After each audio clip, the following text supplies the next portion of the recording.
साक्षी, भगवत गीता में श्री कृष्ण भगवान जी ने कहा है कि मैं स्वयं सभी प्राणियों के हृदय में विद्यमान हूं। या हृदय शरीर के अंग के लिए है या कुछ और की? अव्यक्त रूप से, जैसे बर्फ में जल ही जल है, उसके सिवा कुछ नहीं है। समझ पा रहे? अब हम कहते हैं बर्फ के बीच में भगवान विराजमान है, अब हम देखेंगे तो जल के सिवा तो कुछ है नहीं।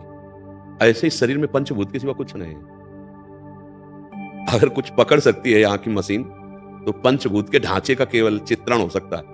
जैसे अल्ट्रासाउंड है, सीटी स्कैन है, एक्सरा है, ये ढांचे का हो सकता है। लेकिन इसमें भगवान ऐसे व्याप्त हैं जैसे बर्फ में जल ही जल है केवल, और कुछ नहीं है। ऐसे ही केवल श्री कृष्ण ही श्री कृष्ण है। मत्तः, और पढ़ो गीता में, मत्तः परतरम नान्यत किंचिदस्ति धनंजय, मेरे सिवा हे धनंजय कुछ नहीं है। अब उसको जब हम शास्त्रीय विधि से देखते हैं तो सहस्त्र शीर्षा पुरुषा सहस्राक्षा सहस्त्रपाद सभूमिग्वं तस्प्रत्वात तिष्ठत दशांगुलम, ना विषय हम 10 अंगुल नापे, इसे हृदय देश कहते हैं। यहाँ बोले भगवान यहाँ विराजमान। तो पोस्टमार्टम किसी को मिला क्या? मन मिला, किसी को बुद्धि मिला, कोई भगवान का कुछ केवल ढांचे का है। क्या मुर्दे में भगवान नहीं रहते? मुर्दे में भगवान नहीं रहते क्या? रहते हैं भाई। अगर मुर्दे में भगवान नहीं रहते तो ये शास्त्र की बात गलत हो जाए कि कहो सो कहां जहां प्रभु नहीं। और देखो, प्रभु को पैदा करके मुर्दे से दिखा दिया। पृथु भगवान का अवतार मुर्दे शरीर से हुआ है। वेन की दाहिनी भुजा से भगवान पृथु और बाईं भुजा से अर्ची महारानी भगवान का अवतार है। मतलब भगवान मुर्दे में भी हैं, लेकिन अव्यक्त हो गए। पहले चेतना रूप में थे, अब वो चेतना शांत करके हुए पर है। तो जैसे मेहंदी का पत्ता है, उसमें लाली है, निकाल के दिखाओ आप, हरा ही हरा दिखाए। अब उसकी पद्धति है, पीसो, पीस के हाथ में चढ़ाओ, हाथ धो लो, लाली ही लाली छा जाएगी। ठीक है ना? दूध में घी है, पूड़ी बना के दिखाओ, उसकी पद्धति है, दही जमाओ, मक्खन निकालो और घी बनाओ, फिर पूड़ी बना लो। समझ पा रहे ना? परमात्मा है इसमें, खोज के दिखाओ, तो उसकी पद्धति है। जब भजन किया और गुरु के अनुसार चले तो यही हृदय में दर्शन हो गए। यदि हृदय रूप, जैसे आप बैठे हैं, आपका रूप देख रहे हैं, लेकिन हमें पता नहीं आपका नाम क्या है, तो हम कोई परिचय नहीं जानते आपको। बोले वो आए थे आपके पास, नहीं हम तो नहीं जानते। नहीं, वो सामने ही बैठे थे, तो हमने नाम नहीं जाना ना, इसलिए आपका परिचय नहीं हुआ। अब नाम जान लिया ना, तो वो आए थे, हाँ हमारे सामने बैठे थे। रूप का परिचय कौन कराता है? नाम।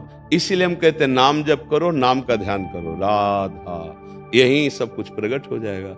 अब हृदय का क्या ध्यान करोगे? इसमें तो मन है, बुद्धि है, चित्त है, अहंकार है, और उसमें असत्य विचार है। आंख मूंदोगे, अंधकार और विचारों की ज्वाला बढ़ती चली जा रही है, विषय वासना। तो ध्यान तो बना नहीं ना। अच्छा, अपने लोग कोई प्रवचन नहीं कर रहे, अपने लोग इस मार्ग में चल करके बात कर रहे हैं। जब हम बार बार लिखना शुरू किए राधा राधा, अब मन भागेगा, उस जहां जहां भाग के जहां हटा के लाओ राधा राधा। अब कुछ समय बाद जब ये नाम का चिंतन आपको निष्पाप करेगा तो यही रूप प्रकाशित हो जाएगा। जो चाहोगे, जो चाहोगे, जैसे तुम्हारे पास धन है, जो चीज चाहो खरीद लो जाके। ऐसे ही परम धन नाम एकत्रित हो गया। राम रूप दर्शन करना चाहो, कृष्ण रूप दर्शन करना चाहो, आत्म स्वरूप का बोध, सब हो जाएगा। बस नाम इतना जमा होना चाहिए। अब भाई आप गए, बोले हार दिखाइए, बोले आपके पास कितने हैं? बोले 2 लाख रुपए हैं। बोले नहीं, ये तो 11 लाख का है। हटो, चलो साइड में। आपके पास अपार धन हो तो आप खरीद लोगे क्या? जो चाहोगे, जो चाहोगे। इसीलिए जो विवेकी जन है पहले धन एकत्रित करते हैं, तब फिर देखते हैं सौदा। हम सौदा करना चाहते हैं आनंद सिंधु का, तो आप खरीद लेंगे नाम से भगवान को। सुमिर पवन सुत पावन नामू, अपने बस कर राखे राम। नाम परम धन है, ये अनुभव की बात, संतों की बात। इसीलिए हमारा हर उत्तर आएगा तो विश्राम नाम में होगा कि आप नाम का ध्यान करो, नाम का जप करो, फिर देखो धीरे धीरे अंधकार नष्ट होगा, प्रकाश, और उसी प्रकाश में परमात्मा का साक्षात्कार होता है। और बिना भजन के अनुभव है नहीं। शास्त्रों की बातें पढ़ के बोल लो, कटाक्ष कर लो, अंदर का कुछ ठीक नहीं कर सकते। अंदर का ठीक करने के लिए कुछ पढ़ो या ना पढ़ो, आज से पकड़ लो कि 1 मिनट भी खाली नहीं रहेगा। हम राधा राधा, राम राम, हरि हरि, कृष्ण कृष्ण, जो नाम प्रिय है हम वो जप रहे हैं। फिर आप बताना, कुछ दिन पहले युद्ध होगा, वासना, पाप प्रवृत्ति, इनका नाश होगा, तब तक आपको जलन रहेगी। फिर इसके बाद जो घाटी आएगी आनंद की, फिर उसमें उमगन नाचता है मन। ओहो प्रभु कितने कृपाल हो। पर वहां तक पहुंचने के लिए हमको कोई हिम्मत बनाने वाला चाहिए। शाबाश शाबाश, निकल गए निकल गए। नहीं तो इतनी घाटियां है कि धम्म से गिर जाए फिर उठने की हिम्मत न रहे। काम है, क्रोध है, लोभ है, मोह। अब मन जलता और सामने भोग उपस्थित है। माया कह रही भोग लो, अभी सुखी हो जाओगे। अब भोग लिया, अब फिर अभ्यास गंदा हो गया, फिर गलत। तो इसीलिए अब जहां उसको बार बार ऐसा हुआ तो लगा छोड़ो यार झंझट, जब हम जीत ही नहीं पा रहे तो इसी में चले, फिर वो जीवन हार जाता है। अगर साधु संग है, कोई बात नहीं, उठ, अब तो आगे बढ़ गया तू, इतना अभ्यास तो तेरा दृढ़ हो गया ना, अब और अभ्यास कर। उसको उत्साह बढ़ता है, एक दिन निकल जाता है। जैसे कोई डूब रहा हो ना, तो कहते हाँ बस हाथ पैर मारना बंद मत करना, बस निकल गए, मैं आया उसको। और अगर कहते मरा तू, अब मरा, तो निरुत्साहित हो जाएगा।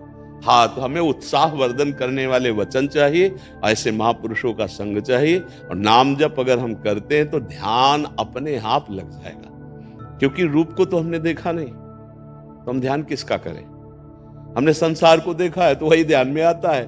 जैसे आंख मूंद के भी बैठो ना, जब कोई कहने लगते हैं कि हम ध्यान करते हैं, तो आपको ध्यान में क्या आता है? बोले जैसे दीपक जैसा टमटमाहट होती ना, वैसा कुछ ऐसा तेज जैसा। तो हम कहते हैं इतने के लिए प्रयास क्यों करो, भगवान सूर्य उदय होंगे देख लेना, भगवान सूर्य उदय होंगे देख लेना, महान तेज है, स्वयं नारायण भास्कर हैं।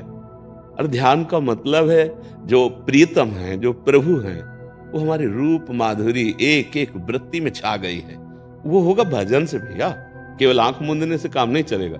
ध्यान का मतलब आंख खुले हो तो वही, आंख बंद हो तो वही। भीतर और बाहर जब एक हो जाता है तब उसे ध्यान कहते हैं। तो नाम जप करो और अच्छे आचरण, इसका प्रभाव पड़ता है। अच्छे आचरण करो, नाम जप करो, सात्विक भोजन करो, ध्यान भी लगने लगेगा। ठीक है। ईश्वरी जी सूरत से। श्री हरिवंश महाराज श्री भगवत स्वरूप श्री महाराज जी के चरणों में कोटि कोटि प्रणाम। महाराज जी, पराभक्ति के लक्षण क्या हैं और पराभक्ति की प्राप्ति कैसे होती है? चित्त वृत्ति का बाह्य विषय चिंतन त्याग करके अपने इष्ट में तन्मय हो जाना, इतना तन्मय हो जाना कि मैं स्मरण करता हूं, इसका भी विस्मरण हो जाए, जो बचा वो पराभक्ति का फल है।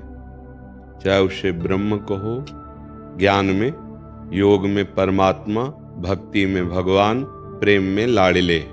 अपने लाड़िले में इतना तन्मय हो गया, अपने प्रभु में इतना तन्मय हो गया कि अपनी भी विस्मृति हो गई। ब्रह्म नहीं, माया नहीं, नहीं जीव नहीं काल, अपनी हूँ सुधि ना रही, एक रहे नंदलाल। ये भक्ति का स्वरूप है, ये परम भक्ति का फल भी है, यही साध्य है, यही साधन भी है।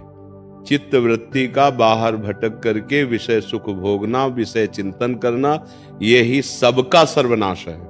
सबका, चाहे वो गृहस्थ हो चाहे विरक्त हो, इसी से पतन हो जाता है। क्योंकि जहां हम विषयों का ध्यान करते हैं, चिंतन करते हैं, तो हमारी विषयासक्ति बढ़ती है। जब हमारा मन विषय क्रियाओं में लग जाता है तो हमारी दुर्गति हो जाती है।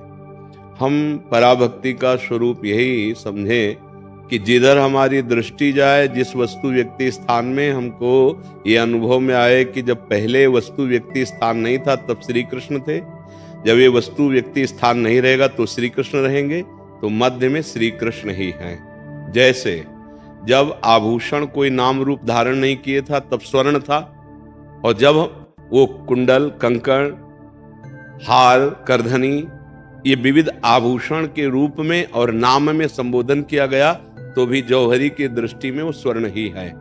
ऐसे ही हर व्यक्ति, वस्तु, स्थान सच्चिदानंद भगवान ही है। जिसको ऐसा अनुभव हो गया वो पराभक्ति के फल को प्राप्त हो गया। पराभक्ति किंचन मात्र भी अन्य चिंतन न होना, अव्यावृत भजनात्, अखंड भजन, केवल अपने आराध्य देव के चिंतन में तन्मय हो गया, उसे कहते हैं। उसे